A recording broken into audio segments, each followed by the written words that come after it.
So today I was just going to talk about these Sennheiser headphones, the HD598. I've had these for about 3 or 4 months now, and I really like them.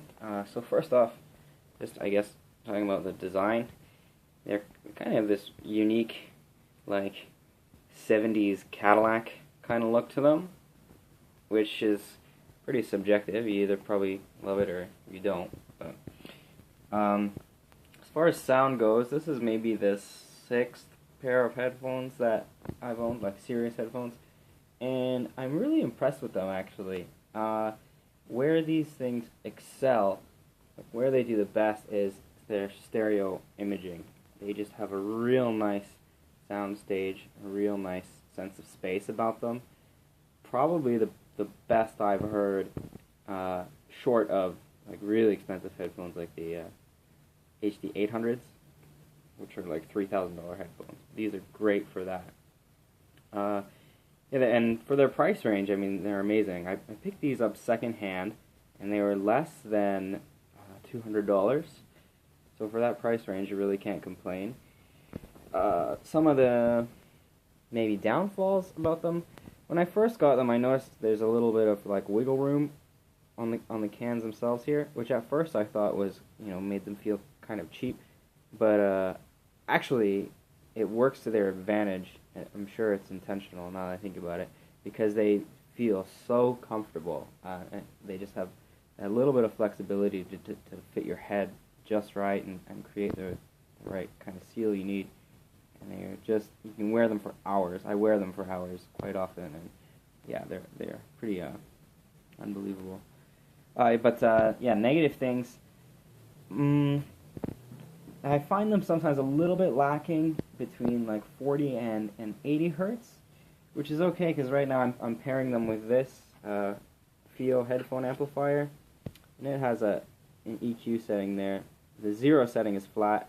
If you keep it on kind of the first setting here, it just gives a bit of a bump to the lows, kind of in that range that these cans are naturally lacking a little. There's a third setting that's an even more extreme kind of low lift, but I think that's a little bit too noticeable or too in your face for the lows for most things. Sometimes I'll bump it up to that one for some of my classical recordings, but for like jazz or rock, this setting right in the middle with this preamp is a great match for these headphones. The only other downfall I can think of really is they don't have a lot of isolation. Obviously they are a semi-open design, as you can see here.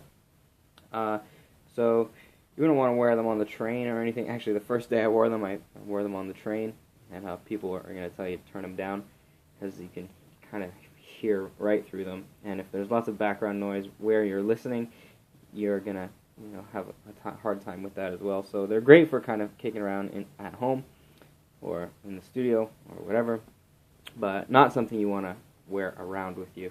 Oh, and they do come with the standard cable is the 1/4-inch size. So I've got this clunky 3.5mm adapter because that's what I'm running into the preamp most times. So something to be aware of as well. If you don't often use the 1/4-inch, you're going to have an adapter or get the cable modified to be a 3.5mm standard. Other than that, I mean, they're great sounding pair of headphones, especially for their price range. So if you're thinking about maybe headphones in the $200 range, that's a pretty good recommendation. I don't think you can really go wrong with these. They sound amazing. Alright, that's about it. I hope this helps if you're doing some headphone shopping. Thanks.